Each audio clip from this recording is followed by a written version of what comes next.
رسائی کے بارے میں بات کرنے سے پہلے آپ کو ایک مثال کے ذریعے ایک فینامنا سمجھانا چاہتا ہوں۔ مثال کے طور پر دو فرینڈس ہے، ایک کا نام ماریا ہے اور ایک کا نام این ہے۔ دونوں نائبرس ہیں اور وہ دونوں ایک دوسرے کے فرینڈ ہیں، لیکن ان کے درمیان مسئلہ یہ ہے کہ ماریا جو ہے وہ صرف اسپینش زبان جانتی ہے اور آن جو ہے وہ صرف انگلش زبان جانتی ہے، مطلب ان کے درمیان کوئی ڈائریکٹ کنورسیشن نہیں ہو سکتی۔ لیکن خوش قسمتی سے مثال کے طور پر دونوں نے سائن لینگویج، جس کو اشارے کی زبان یا جو گونگے بہرے لوگ اشاروں کی زبان استعمال کرتے ہیں، دونوں کو وہ آتی ہے، تو اس وجہ سے وہ کبھی کبھار ہفتے میں کہیں پر بیٹھ کر اس سائن لینگویج کے ذریعے ایک دوسرے کے ساتھ بات چیت کر سکتی ہیں۔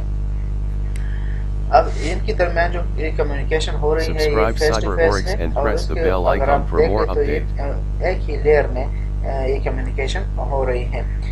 اب آپ سوچ رہے ہوں کہ لیئر کیا ہے؟ لیئر کو سمجھنے کے لیے ہم مثال اس لیے لے رہے ہیں،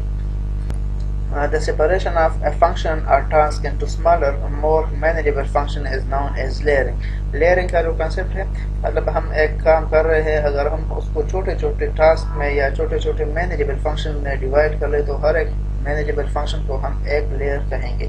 اس وقت جو میں نے آپ کو مثال دی کہ دونوں ایک دوسرے کے ساتھ سائن لینگویج کے ذریعے فیس ٹو فیس کمیونیکیشن کر رہے ہیں، مطلب ان کے درمیان جو کمیونیکیشن ہو رہی ہے وہ ایک ہی لیئر میں ہو رہی ہے۔ میں تھوڑا سا ٹویسٹ لاتے ہیں۔ مثال کے طور پر ان میں سے ایک فرینڈ جو کہ این ہے، وہ اپنے جاب کے سلسلے میں کسی دوسرے شہر میں ٹرانسفر ہو رہی ہیں،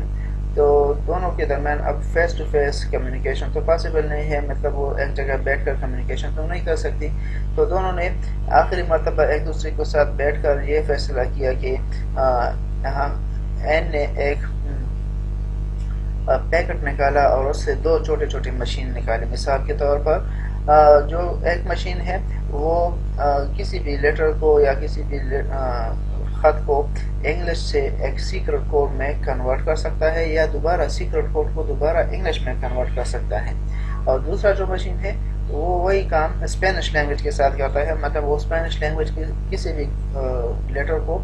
سیکرٹ کوڈ میں کنورٹ کرتا ہے یا سیکرٹ کوڈ کو اسپینش لینگویج میں کنورٹ کرتا ہے۔ تو اب این جو ہے اس نے ایک پہلی والی مشین لی جو کہ انگلش، کیونکہ این صرف انگلش لینگویج جانتی ہے، اور ماریا نے اسپینش لینگویج والی مشین لے لی، تو دونوں میں کمیونیکیشن اب کس طرح ہوگی؟ مثال کے طور پر ماریا جو ہے وہ اسپینش لینگویج میں جو لیٹر ہوگی وہ اس مشین کے ذریعے اس کو ٹرانسلیٹ کرے گی ایک سیکرٹ کوڈ میں، تو جب وہ سیکرٹ کوڈ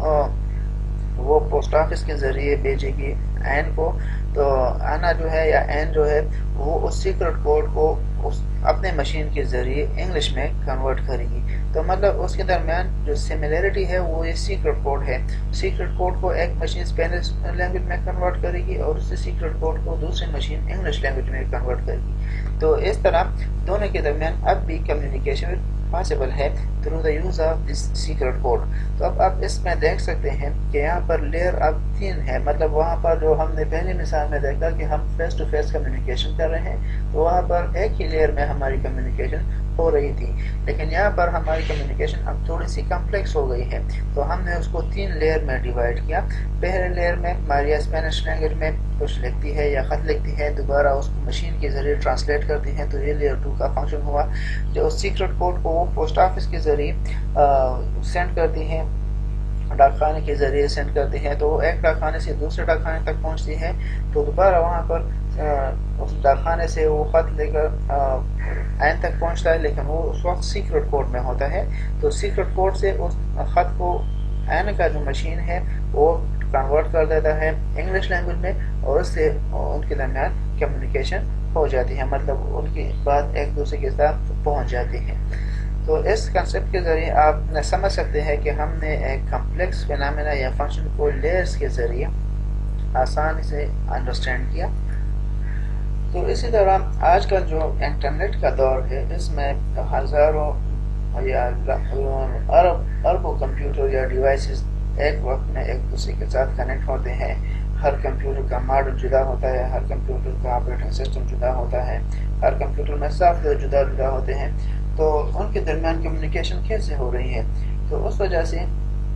یہ کمپلیکس فینامنا جو ہے ان کے درمیان جو کمیونیکیشن ہو رہی ہے، تو اس کو سمجھنے کے لیے ایک فریم ورک یا کنسیپچول ڈیزائن کی ضرورت محسوس ہوئی، تاکہ ہمیں اس کو سمجھنے میں آسانی ہو کہ ڈیٹا کمیونیکیشن کس طرح